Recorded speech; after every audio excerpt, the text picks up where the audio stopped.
Greetings and welcome back to the Osha Cerese Show. I'm your host, Osha Cerese, and this is where culture meets coaching, where healing meets headlines, and where we utilize alchemy to transmute gossip into growth.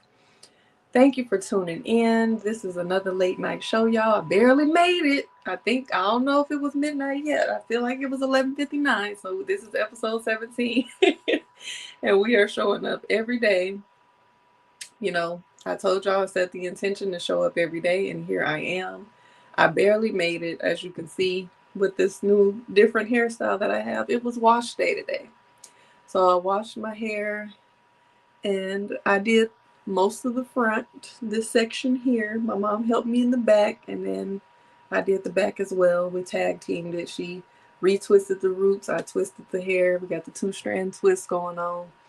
So if you have locks, you know that this could be an all day event. So I just had time enough to do the hair and get a little something to eat because I hadn't eaten all day. So that's where we at. And another thing is, because I was busy today, I didn't really have time to research what we're going to talk about. So we'll just flow with it today. We'll see how it goes. We might do a little pop-up session of just scrolling and seeing what's in the vlogs, what's going on threads, like what's trending, and we'll just see how it flows. I do have some things that I want to talk about, but it's going to be one of those winging it episodes. But this is the juice of the day. I will say that on day 17, what is this, February 17th, this evening, about an hour ago, was the first hot meal that I've had because, I was doing raw vegan and juicing for it was supposed to be the first week, but I kept it going. So I had my first hot meal of the month, and it was some ramen. Yeah, it wasn't all that, but this juice is, half of it is the grapefruit, orange, blood orange, grapes, lemon, lime juice that I made, and then the other half is a little apple cider. So I don't know what it's going to taste like, but we're going to see. So cheers to great health, happiness, joy, abundance, love, and the flow of the show. Cheers.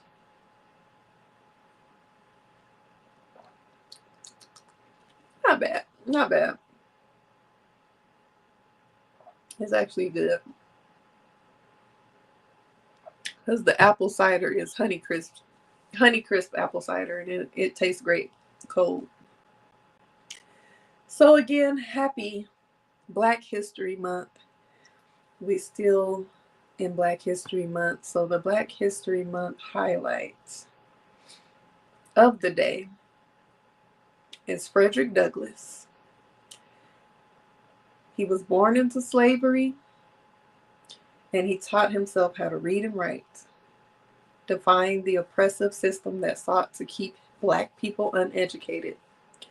He escaped slavery in 1838 and became a powerful abolitionist, writer, and speaker, using his intellect and commanding presence to advocate for the end of slavery.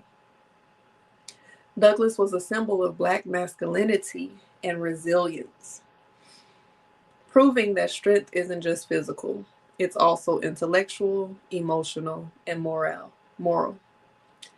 He advised U.S. presidents and fought not only for freedom of Black people, but also for women's rights, standing alongside early feminists. His autobiography, Narrative of the Life of Frederick Douglass, an American Slave, became one of the most influential books in American history. The reason I wanted to highlight him specifically is because I wanted to talk about masculinity and shining light on that. And some of the things that he represents when it comes to masculinity is self-mastery, because he took control of his own destiny against all odds. Leadership, he led through wisdom, courage, and integrity. Protection and provision, he not only secured his own freedom, but fought for the liberation of others. And emotional strength. Despite immense trauma, he remained poised and focused on the bigger mission. Frederick Douglass showed that true masculinity is about wisdom, strength, and standing up for justice, not just power and control. His legacy continues to inspire Black men to embrace leadership, resilience, and purpose. I love all of those words when it comes to expressing what masculinity means. Like, some of those words were not often words that you hear. Like, when you hear masculinity, you pretty much just hear the provide and protect. But self-mastery, like a masculine man, a person anyway, a person that is evolved, period. But that quality of a masculine man of self-mastery, knowing thyself, mastering thyself, being in control of themselves, emotional intelligence that comes with that as well, like self-regulation, empathy,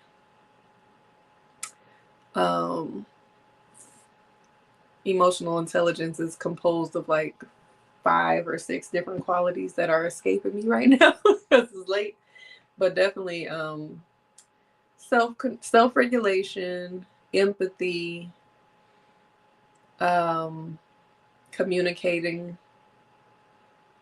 communication skills. Let me look it up.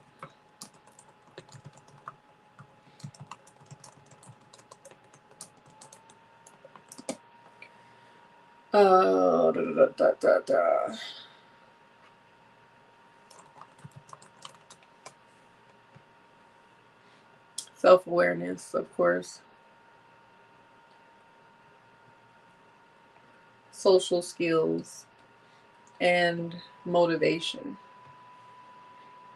So self-awareness, recognizing and understanding your own emotions, strengths, and weaknesses, including how your moods and behaviors, or how your moods affect your behaviors and relationships.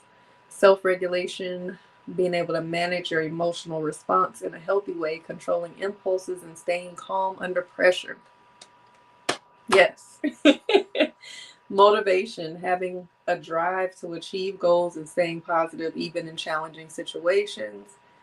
Empathy, the ability to understand and share the feelings of others, seeing things from their perspective. And social skills, effective communication, building relationships, and interacting positively with others. So that emotional intelligence is very sexy, very, very demure, very mindful.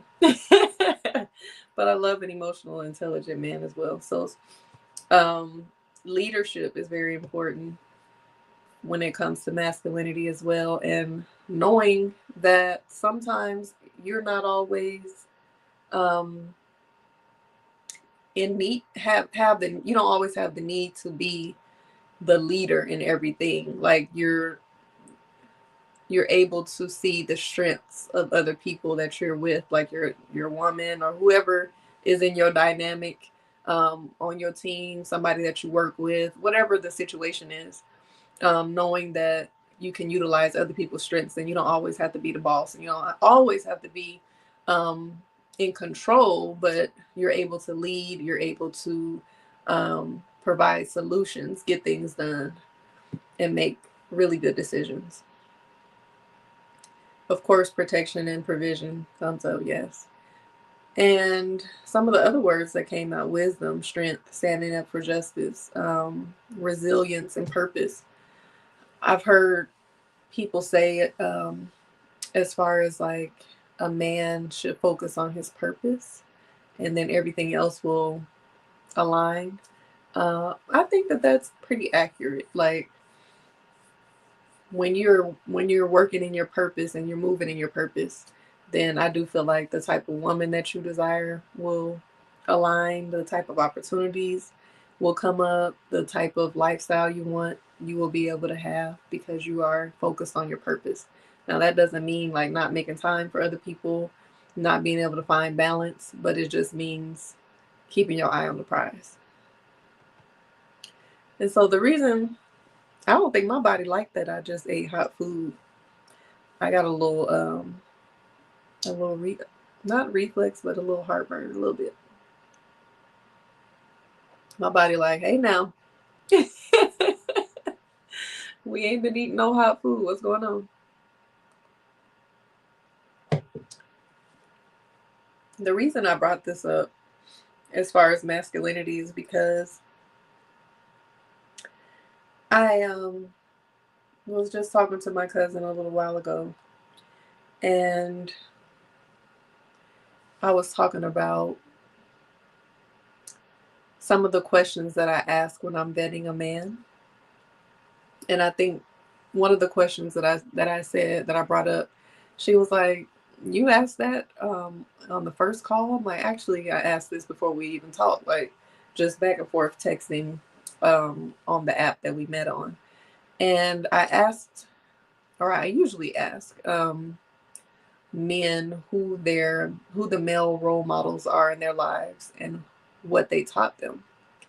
And there's very many reasons why I ask, but a couple of the reasons are I want to know what the men in your life taught you. Like, what did you learn from them? What did you pick up? Whether that's from what they said or what they showed you, whether it's good or bad. I kind of want to know your relationship with other men. And do you have someone that you can look up to that is a man? Do you have someone who can guide you, or you are allowed to check you if you need to be checked? I kind of like to know that. And, you know, I do love when they're able to say specifically what they learned, not just, oh, I got this person, I got that person. Like, what did you take from those men? What did you learn from them? And I also like to know what their relationship is like with the women in their family, the women in their lives as well. Because honestly, some men don't have great relationships with some of the closest women to them. And so to me, that gives me a little bit of an understanding of some things that may not be quite resolved and how that may affect me. Also, with the men in their lives, like, it gives me some insight. And sometimes you can kind of tell when men don't have a great relationship with other men. And so that could be a bit of a red flag for me. So I definitely ask that. And another thing is, a lot of men, I ain't gonna say a lot, but there are some men who didn't have the opportunity to learn from another man until adulthood, when they've learned from like a man that has a podcast. And not saying that all podcasts are bad, because there's some really dope podcasts. There's some very informative podcasts. There are some men that have lots of sense and have a great insight on um, masculinity and manhood and lifestyle and finances and sports and relationships and marriage and all of the things. But some of the podcasts that some men choose to focus on or learn from are being led by men who don't necessarily like women, or have a chip on their shoulder about women, or maybe it's just black women in general. So I kind of like to know who you're learning from, who you agreeing with, so I can know what type of values and morals you have and if they align with mine.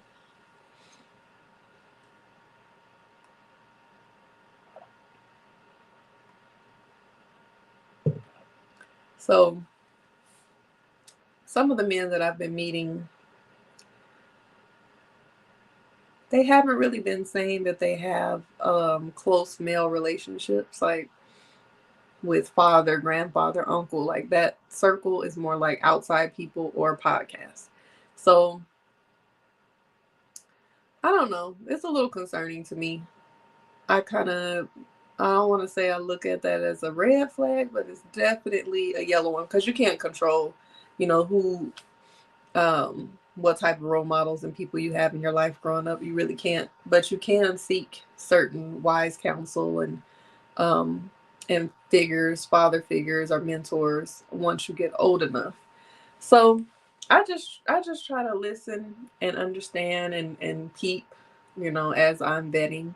I'm gonna do a whole show about vetting, probably on connections and conversations, when I have a particular guest in mind for this show.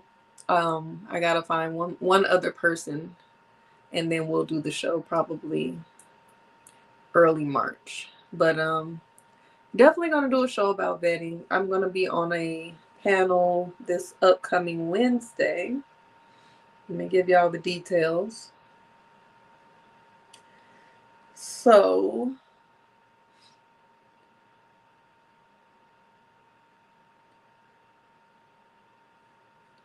I'm gonna be on a panel hosted by Love Coach Atlanta, and we will be discussing the secrets to emotional intimacy and lasting love.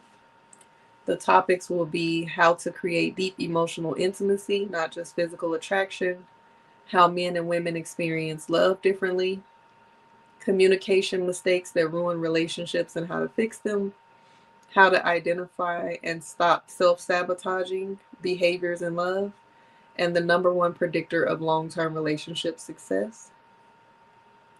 And this panel is comprised of relationship coaches, life coaches, and other professionals in the love space. So make sure y'all tune into that. I'll have more information as we get closer to Wednesday, but I will definitely put the link in my bio. It's not in there yet, but just make sure you're following me on IG. If you're here on YouTube and you don't follow me, it's Osha Cerese, OSHACERESE. And if you're on Instagram right now, make sure you subscribe to my YouTube channel. Yes, thumbs up. It is youtube.com/@Osha Cerese. The link should be in my bio. If you click the link and scroll down to the bottom, you'll be able to connect with me on YouTube. And don't only subscribe to the channel, turn the damn notifications on so you can know when I'm popping up. Because right now, this is a pop-up show. I am committed to coming here daily, but it is a pop-up show. Again, today is a freestyle day because it was a hair day, y'all. So we just vibing. If you're here and you have a question or something that you want feedback on, or a topic you want me to discuss, feel free to type it in the chat. One thing that I'm really excited about that I was able to catch up on while I was doing my hair is Ready to Love is back. I've just spoke about Ready to Love and didn't even know that the new season was coming out. I think I spoke on it either yesterday or the day before. I was saying that I would not be on a show like Love is Blind or Married at First Sight, but I would be on Ready to Love. And I have applied to Ready to Love when they were in Atlanta a couple of times. So if they come back to Atlanta, I'll try again. If I'm still single, we'll see. But Ready to Love is back, season 10. They're in Philadelphia. So I just watched it with just, as a viewer tonight. But I think I'm gonna put my life coach hat on and review the season. We'll see. I always say that I'm going to review Love is Blind, and not Love is Blind, Ready to Love, and I never do because I just be into the show and I don't feel like taking notes and stuff. But what I might do is I might watch it for fun, and then I might rewatch it and take my notes. We'll see. Because I watched 2 episodes tonight. The first one was, I don't want to spoil it for y'all, but catch up with Ready to Love if you haven't watched it already on OWN. And the reason I like Ready to Love is because ain't no surprise about what these people look like. And if you vibe and you have the right energy or whatever, you're placed in a situation where you're having multiple dates, like speed dating, like what I host. And how they do it now, they kind of unload the singles in batches. So they'll have like a little mixer with probably like, I think 6 to 8 singles, something like that. And then they'll try to eliminate somebody, and then they'll come in with another mixer with a new batch of singles. So until they have all the singles that they're going to have. But it allows you to get to know multiple people in one mixer. See who you vibing with, what the conversation is like, all of that. And then you have the opportunity to meet more people. So I like Ready to Love. And then it's people that look like me. No offense to the Love is Blind and Married at First Sight, but it's usually a couple of Black couples sprinkled in there. And I love everybody that can find it. I think there's been some beautiful couples that don't look like me on those shows, but I'm Black. I'm celebrating Black love. I want Black love, so I like shows that celebrate Black love as well. So Ready to Love is one of my shows. I really like it. So I'm super excited that it's back. I will say some of the things that stuck out for me on this episode, on this season so far.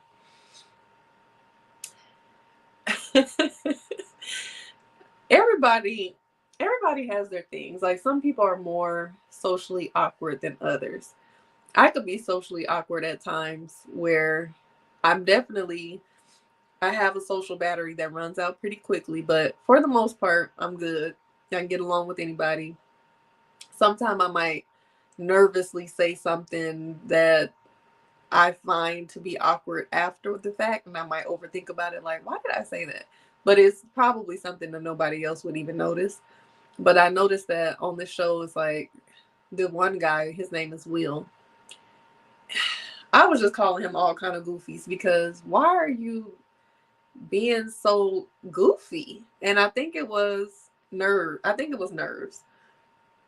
But he was making jokes out of everything. Excuse me, I need to burp because I got a little heartburn. He was making jokes out of everything. He was laughing after every sentence. And I'm a giggler too. Like, I do laugh and giggle. And it's just a part of my personality. And it can be nervousness too. But I know when to turn it off. Or I can turn it off if I'm aware that I'm doing it too much.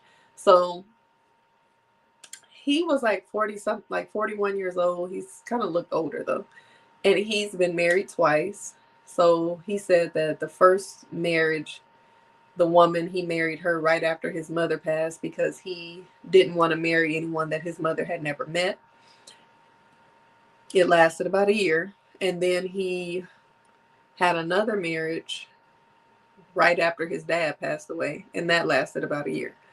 So how do y'all feel about people that have been married before? Because I've been recently talking to someone, just getting to know them, the same person that I asked about his male role models recently. And I had asked him if he had ever been married or close to it. And he said no, and he asked me, and I was like, yeah, I was married in my early 20s. So he put like a wow emoji on it. He didn't elaborate. He didn't say anything else about it. So when we were talking today on the phone for the first time, he was getting ready to dismiss me, like, okay, well, we'll talk later. I know you got to do your hair, blah, blah, blah, I'll talk to you later. So I was like, well, I'm fine. I wasn't going to start doing my hair now. If you need to get off the phone, you could tell me you need to get off the phone, but don't put it on me and what I got to do. I was like, I know how to get off the phone when I need to. So he was like, okay, well, he's like, because I really do want to ask you about this marriage.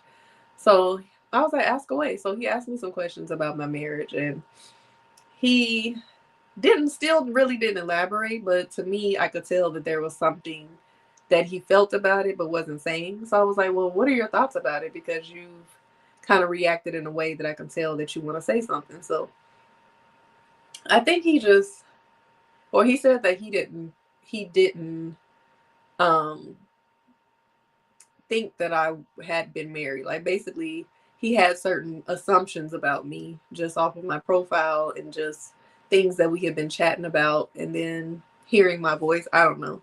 Whatever he's analyzed about me, he didn't take me as someone who had been married before.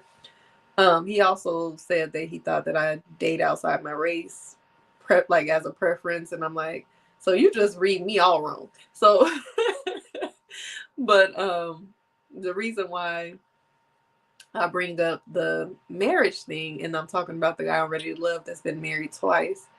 Some people do look at people who have been married before as a red flag. Like, they want whoever they marry to be their first marriage for both of them. And I understand that too, because that's how I would prefer to meet someone that doesn't have children yet, so we can have our first child together. But I'm at the age now, and maybe it's because I've been married, but I almost would like to date a man that's been married before, because you do learn a lot in the first marriages. You learn a lot in the first marriages, and the things that you don't get right you at least put forth a certain amount of effort to make sure that the next time is going to be the right way if you're really doing the work. So I wouldn't mind dating a man who has been married before. Um, that's especially at this age. Like, I'm 36. Most of the guys that I would be interested in would be late 30s, early 40s, even though I get give or take some years before or after that. It wouldn't be a shocker to me if you have been married before. Um, but I don't know. Some people look at that as a red flag. What y'all think? Do you want someone who has never been married before? Because I don't look at it as a red flag to have not been married, because some people do look at it as a red flag to have never been married or to not have kids when you're our age. Um, I look at it as, you're being selective or whatever, but when it comes to not ever being married or not ever being close to marriage, it kind of raises the question of if you actually would want to be married or if you're being as intentional as you're leading off to be, because at this point you haven't met anyone that made you even want to propose or anything. So it does bring up some questions, but it's not necessarily a red flag.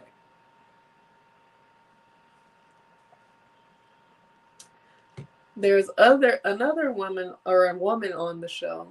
I'm not gonna get into names and breakdown because I do plan to review the show, but another woman, she was on there being kind of goofy too. Um, I guess she called herself being kind of forward, flirty and forward, but it was also giving homegirl. And I noticed from previous shows, previous seasons of Ready to Love, that the men, they don't usually gravitate towards the homegirl type personalities. Like, everybody say, "Oh, I want somebody that feels like my best friend," and all of that. But usually, the ones that give off homegirl vibes, they're the ones that get eliminated. Another thing that I noticed on Ready to Love, these episodes that just dropped, the men were very attracted to the women that had like very feminine floral type dresses on. So ladies, I'm just letting y'all know that they like, the feminine floral dainty prissy look. It seemed like, because every man made a compliment about her dress. Not saying that you got to dress for a man, but I'm just saying if you out there looking for a man and being intentional, um, and you trying to see what vibe to go with the dress, I guess. Um, another woman that they really liked was a firefighter.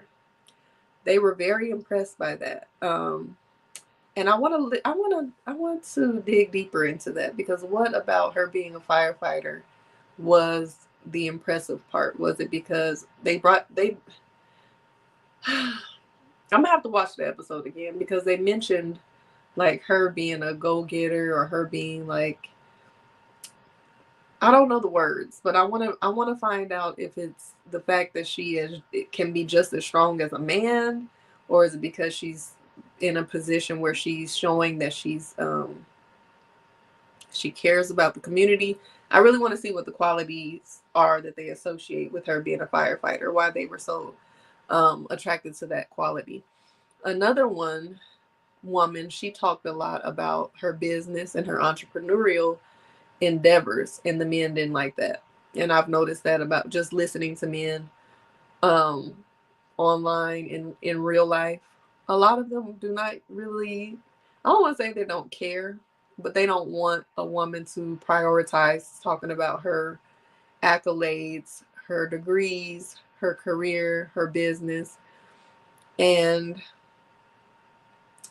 I think it, I don't think it's because necessarily some men can be intimidated, but I don't think it was that case for them. I think it was just like trying to find out, is she relationship minded, and is trying to put into perspective, what does she prioritize more, and what else you got, like outside of what they don't want to, like one guy said, I don't want to know, I don't care what you have, I want to know who you are.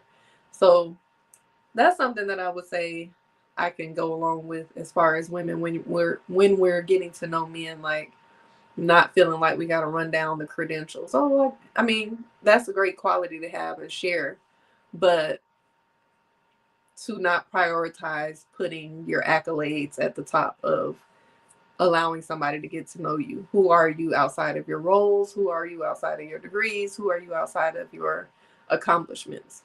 Now, I'm not saying that a man should not appreciate an intelligent woman or a woman that has done amazing things, but just like with a man, you don't want to sit across from a man and all he's talking about is, yeah, I went to Harvard and I graduated. Um, what is it called? uh, what is the damn thing called? You can tell I ain't go to Harvard. I want to say something cum laude, but no. What's the other one? The biggest accomplishment you can graduate with. I'm having brain farts because I be having this show at midnight.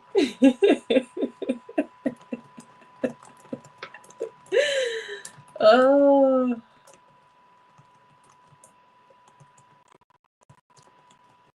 it is the summa cum laude. Yeah, that's the highest one, but that's not the one that I was thinking of. Magna cum laude, summa cum laude. But anyway, if they were talking about graduating with that, telling you that they have this business and business does this and all they were doing was just talking about that, you would be bored out of your mind. And you'd be like, okay, what else you got? Who are you? What do you do? What are you into? One of the ladies that I follow, can't think of her name right now, but she has a very successful business that she creates content and does well in her business on TikTok and Instagram. Um, and she was recently on Kendra G, and she made mention because Kendra G asked the participants, "Does money matter?" So she was saying that she would want her man to make at least 100K. But before she said that, she was like, "Well, my business made 400,000 last year," and she was like, "We after expenses, it was about 225." So I noticed that when I went in her comments, a lot of men didn't like that she brought that up. They didn't understand why she brought that up. So when you're leading with money, you're leading with your accomplishments, you're leading with your accolades, it can be a little bit off-putting if it seems like you're using that as a personality trait. And remember, if you all watch Love is Blind, I think it was last season, which might have been season 7. I did review that season on my YouTube channel. There was one guy who came from money, and he was an art dealer and an art gallery owner. And when I tell you his money and his status was his personality, it's annoying because, yes, that's amazing to be successful and to be intelligent and all of that, but it makes it seem like you're masking your true self if you only talk about that. And not to put on blast the guy that I talked to earlier, but just because it came up in my mind. He was just talking about how he doesn't really listen to certain people if they have podcasts or if they're on panels or whatever, if they don't have certain types of degrees or it's not research based.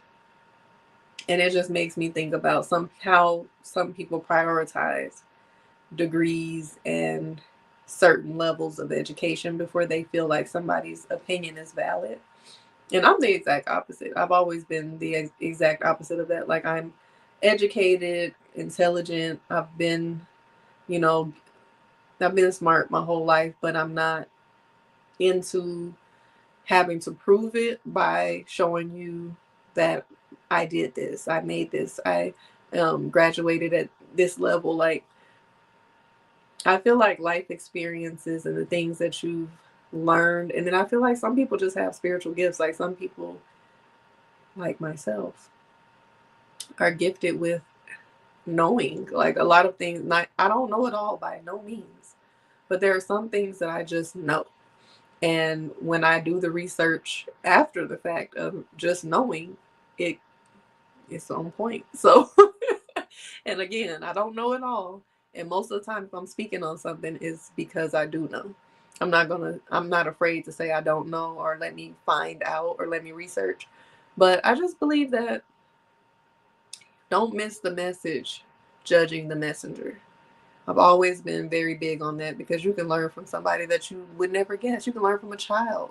You can learn from somebody who's less fortunate than you. You can learn from somebody who may not seem as intelligent as you, but they've lived certain experiences, or they've just been gifted with certain wisdom based on whatever their life journey was or is. So stop judging people and stop feeling superior to people because of an institution that gave you some type of degree. That's a beautiful accomplishment. Not diminishing that, but it doesn't make you superior to anybody, in my opinion.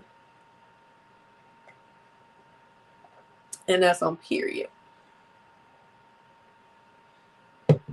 I'm trying to see who else stood out on Ready to Love. Now, there was this one young man. I hate to say this, but I was like waiting for the red flags to start waving, and I'm interested to see how his storyline evolves, because he probably was like, I don't know, he looked good and sound good on paper. Like, he's tall, very good looking, fine.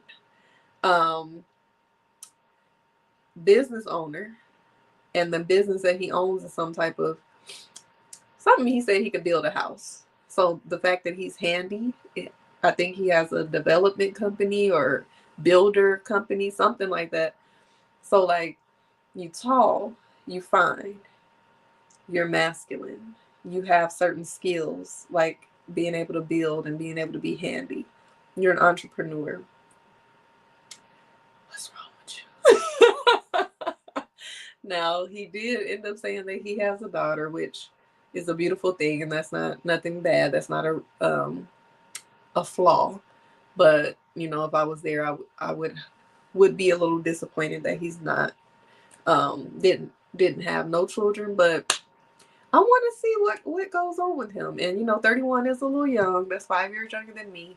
But I'm open to younger men based on maturity. They got to be mature. They got to have their stuff together. They got to have some sense. But I'm interested to see what he's talking about. And what happens with him. He did connect with a few ladies on there. Of course, every woman there was attracted to him, but vibe with a few. A lot of chocolate brothers on this season. There was one who was a bodybuilder, and he made sure he took his first opportunity to show them guns, baby. He My voice sounds so shaky. I really think that me eating that hot meal for the first time in 17 days, my body is not liking it. Again, they were in Philly. I guess it was July when they was filming. And he was sweating and talking. He asked the woman, "Do you mind if I take my shirt off?" When he took that shirt off, he has some body. He got some arms. He looks good. He looks nice. There was one woman that he was having a conversation with. They were having a pretty good conversation. He admitted that he had cheated in the past. And he said that he noticed that her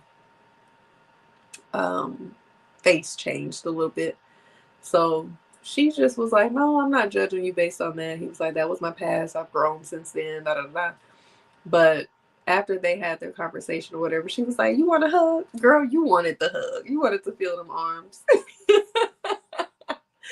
But that was cute. So they got some cute potentials on there. They started the first episode with one of the previous couples from, I think it was the season that was in DC. They got married, and Tommy married them. He officiated their little ceremony, and I thought that was cute because um, it was at the first mixer. So not only are you giving the people here hope that this process could lead to marriage, but it also was symbolic of them getting married where they started their journey and the ready to love, and allowing Tommy to marry them. So I thought that was sweet. I'll let y'all watch to see who that couple was if you are a Ready to Love fan. I'm trying to think. Um, who else was on that show that was a standout? There was another guy. He was kind of like a what they call them type of dudes, pretty Tony type dude, kind of light skin, long hair.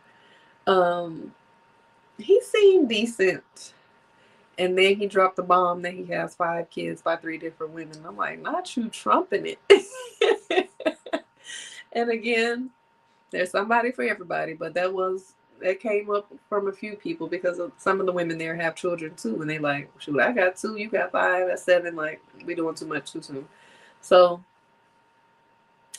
that I'm not saying that people who have multiple children by multiple people that's necessarily a red flag in everybody's eyes, because we don't know the circumstances. We don't know if these were all long-term relationships. We just don't know. But that's just not my preference at this big age. I paid my dues. I love my stepchildren from my marriage. I had lots of them. They all came from different mothers, except for the twins. And I love them. But that was something that I accepted back then. That is not something that I'm willing to accept at this big age.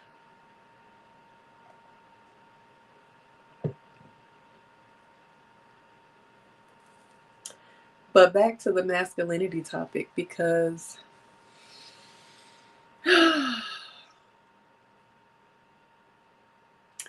I saw on Threads yesterday, let me read it because I don't want to mess up what was said.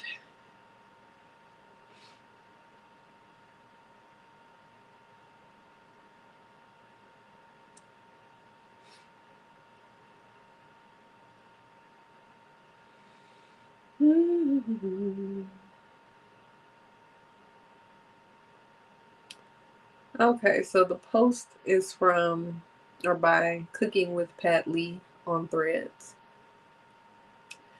It says, since we have femininity coaches, can I start being a masculinity coach? I can help you find a wife, learn how to listen and retain the information. Plus, this shit sounds stupid. What y'all got planned for today? And many of us got in the comments to tell him that actually doesn't sound stupid. I said, you joking, but a lot of men's first role model or masculinity coach are podcast hosts who hate women. And so everybody on here was saying the same thing. Because there are femininity coaches. Because a lot of women feel like they don't know how to be feminine. They don't know how to tap into their femininity. They don't know how to utilize their femininity. They don't know how to be soft. They don't know how to submit. They don't know how to allow. They don't know how to receive. They don't know how to ask. They don't know how to be. They don't know how to tap into their sensuality. So they look for a femininity coach that not only, femininity coaches usually don't just teach the art of femininity. They teach the principles of it and how it can relate to, you know, you making money, you having stability, you having taking care of your home, how you show up in the workplace, how you utilize your femininity to get the things that you desire. Like, it's usually tied to other things, but sometimes it can just be, all of those things that I just named. And just like therapy, a lot of women invest in those things that they see that they need or that they lack. And I don't find anything wrong with that. Like, there are some femininity coaches charging an arm and a leg for things that a woman can learn on her own or can develop on her own. But sometimes you need coach. I'm a coach, so I'm not going to minimize the benefit of having a coach. So if you need support with being feminine or utilizing or tapping into your femininity when you have been operating in your masculine, or you have never been able to let your guard down, or you've always had to be a leader, you've always had to be the person to take care of everything, you've always had to be hard because of the things that you've been through, you don't know how to be a woman to a man, a coach is helpful. So those same principles that I'm talking about can apply to men. They may not know how to lead. They may not know how to provide and protect. They may not know how to hold space for a woman, or how to know when to be gentle or when to tap into their feminine energy. Because I think something about a masculine man that knows how to be gentle in certain times, knows how to tap into his sensuality, knows how to listen and hold space and nurture when a woman needs that as well, or when children need that. Um, they may not know how to be a man to a woman, because there's a such thing as being a man and being masculine and all of these things, but the way you are with other men and the way you are with a woman are different. I had the conversation with my homeboy a couple weeks ago. We actually got into an argument because he shook my we were talking about shaking hands. We were at an event, and a man reached to shake my hand, and my right hand was full. So I gave him my left hand, and he shook my hand. I gave the other man my left hand. So my homeboy was like, "You don't never want to shake nobody's hand with your left hand. You always shake with your right hand." And so I asked him, like, where does he get that from? Whatever. It was a conversation that started. And then I ended up shaking his hand for whatever reason, whatever example we were talking about. And the way he squeezed my knuckles, I said, "Don't shake my hand that hard. Like, I'm a lady." And so he's like, "I'm giving you a firm handshake. You always supposed to give a firm handshake, no matter what. Like, if you don't give firm handshakes, people are going to think you're weak and they're going to take advantage of you as a woman." And I'm like, I disagree. Like, I understand, like, we're all taught to give firm handshakes and, in business. But there's a difference between firm and squeezing the hell out of my knuckles to the point where my hand hurts. Like, I'm a lady first. I'm a woman and I'm a lady first. And I want to be treated as such. Like, business or not. Do not shake my hand to the point where my hand is hurting. And so I do feel like that's important for men to know how to be a little bit gentler with women.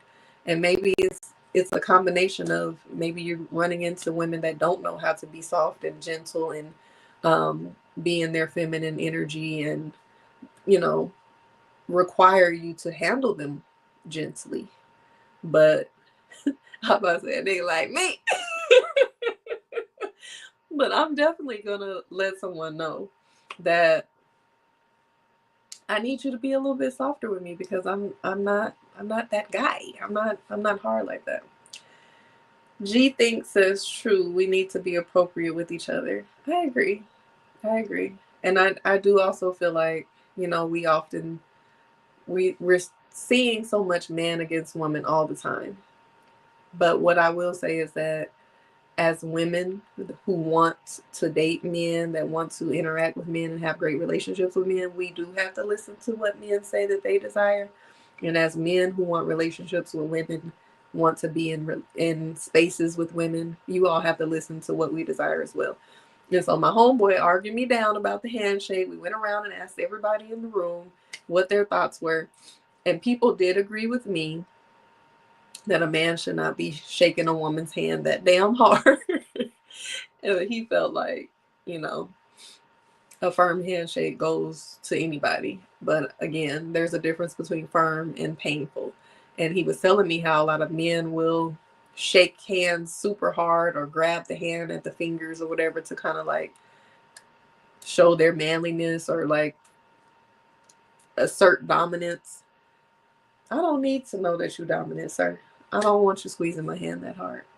So I don't think a masculinity coach sounds so bad. I was talking, if you're just joining, I was talking about a man on Threads made a post kind of shaming how it sounds for a femininity coach, for women to invest in femininity coaches, and saying how maybe he should be a masculinity coach, and how everybody in the comments was like, that's not a bad idea, because a lot of men, their first masculinity coach is a podcast host who doesn't even like women. So I'm learning that every man, I mean, of course, I've always known that every man did not grow up with a father in the home or grandfather or uncle or big cousin or something like that.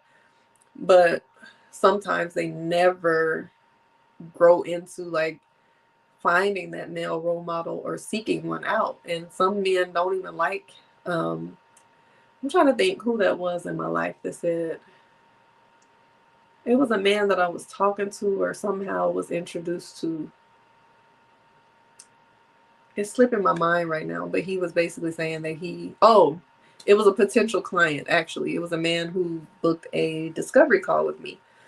And he was saying that he just has a really hard time listening to men, learning from men, having men be of authority, like being in an authoritative position over him, and how he often gets into it at work and all of these things because of his relationship with men.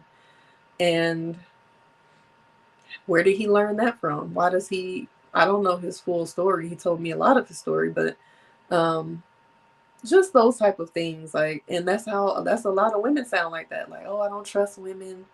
I don't deal with women. I don't have women friends. I don't hang around a lot of women because they do this and that. Like, where do these concepts come from? Is it something that has been taught to you over the years?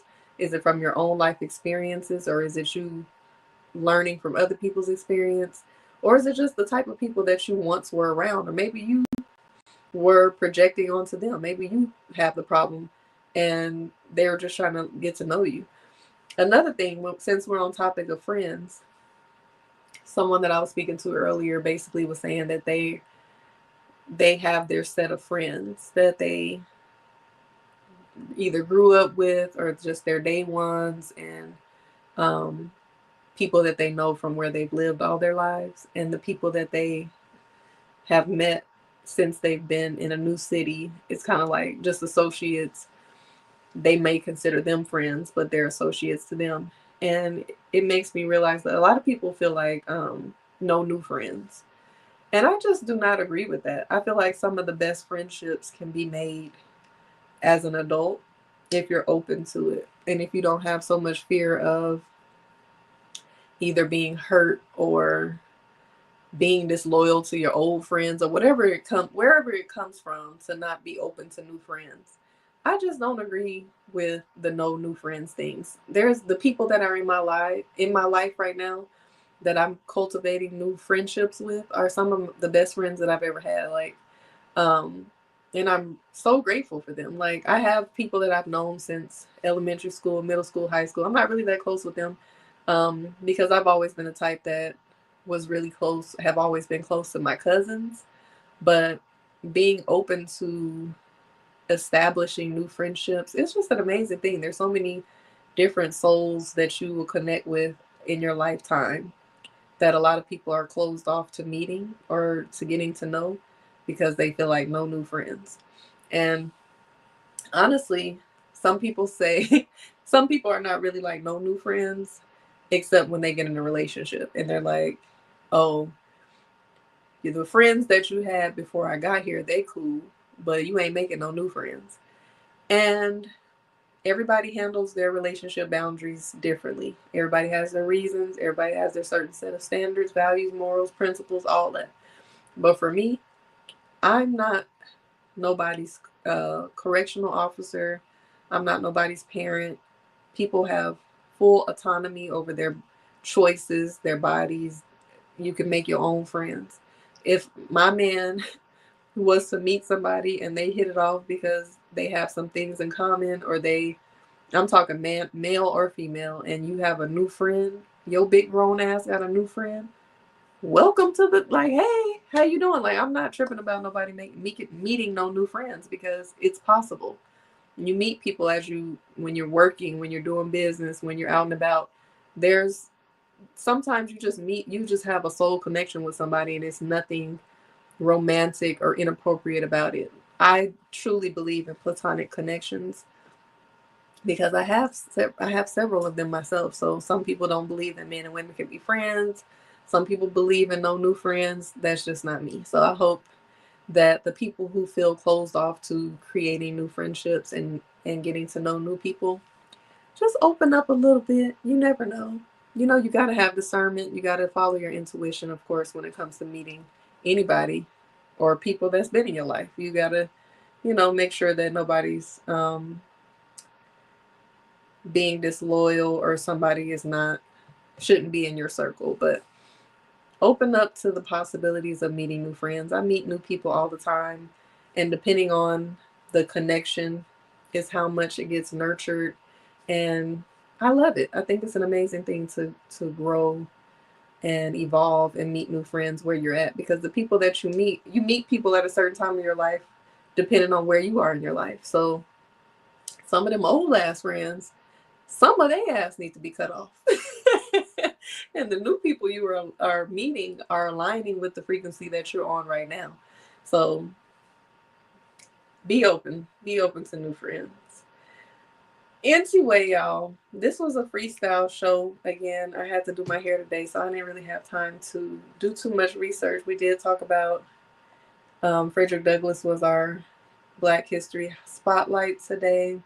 We talked a little bit about the new season of Ready to Love. I'm excited for it. I hope that I'm able to review it. I just love Ready to Love so much. I just want to watch it and not have to take notes, but I'm going to do it and review it.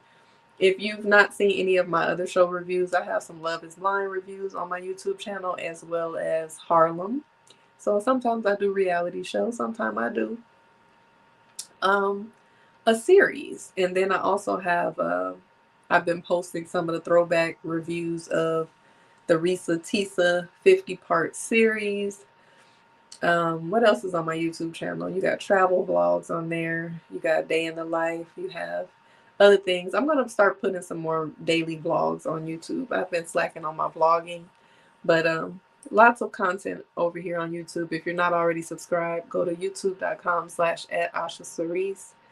If you are looking for a life coach, dream doula, event curator, make sure you head over to OshaCerese.com. I have One Single Step at a Time, which is my 6-week healing workshop. It is guided. It comes along with coaching as well. It is all about healing, self-love, and self-discovery.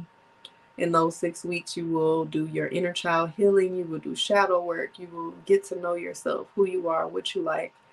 You will unpack some things. You will do some forgiving and some accepting and some loving. And you have exercises and activities and journaling prompts and all type of goodies. And then you will start to work on your plan of action for your future. Again, all of this is guided and supported. If you want something a little simpler, you can do 5 ways in 5 days. That is my self-love workshop. It can be done in as little as 5 days. That is 5 days, 5 ways in 5 days. It is a self-love program teaching you how to utilize your love languages into your daily acts of self-care and self-love. And it also helps you to uncover any blockages you may have in giving and receiving love, which a lot of people do. You don't know it, but you're having a tough time receiving it. You might be able to give it easily, but when it comes to receiving it, there's a blockage. Or you might be the opposite. You might be able to receive, but when it comes to giving it to others, you're awkward, you're standoffish, you're cold, you have a wall up. Why? Find out. 5 ways in 5 days. So, Yusuf Corley says, can you share the link in the chat? Can I? I don't know. Let's see. I know for sure I can do a banner. I'm still learning this little app, y'all. This little streaming platform I'm using. But all of my courses, the How to Beat Single Journal, which is also a great option, and the link to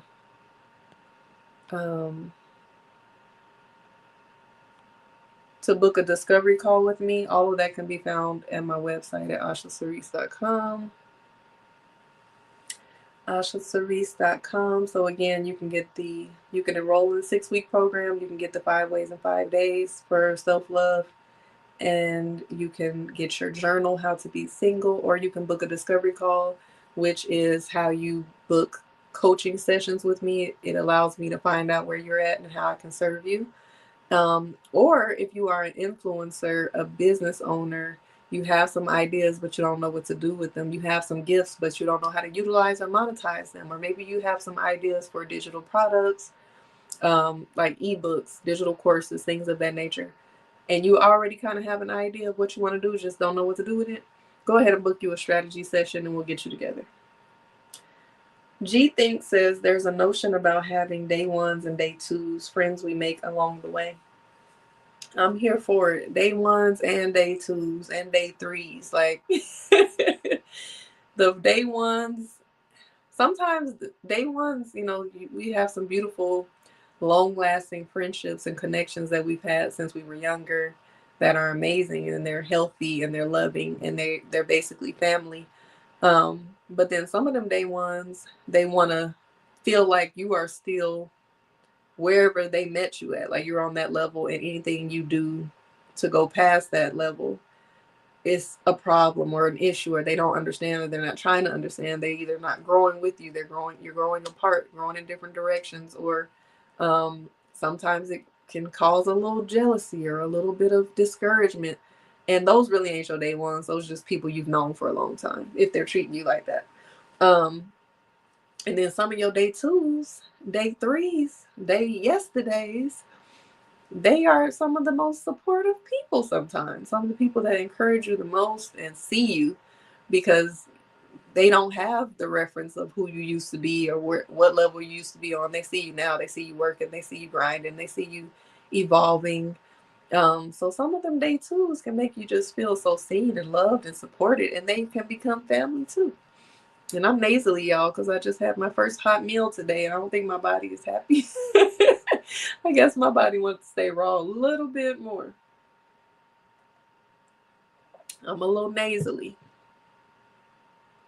I can't see the emoji that you put in, Yusuf. Let me see if I can look at it on here. On my computer, it looks like a turkey from right here. But again, if you all want to look at it on here, I can't see it. But if you all want to book a session, enroll in a course, get you a journal, or just go ahead and do the strategy session. Oh, a clapping emoji.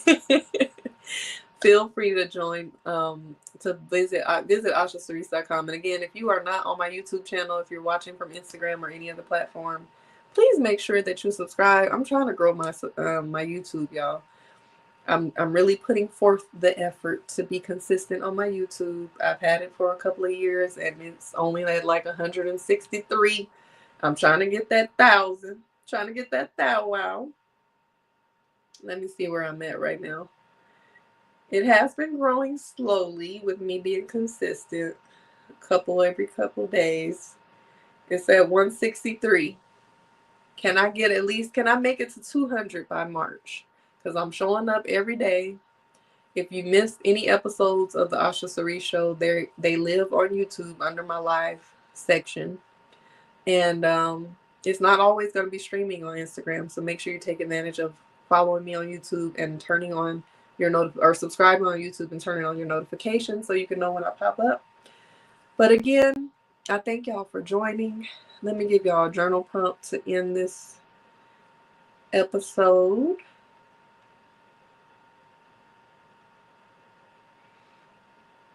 Your journaling prompt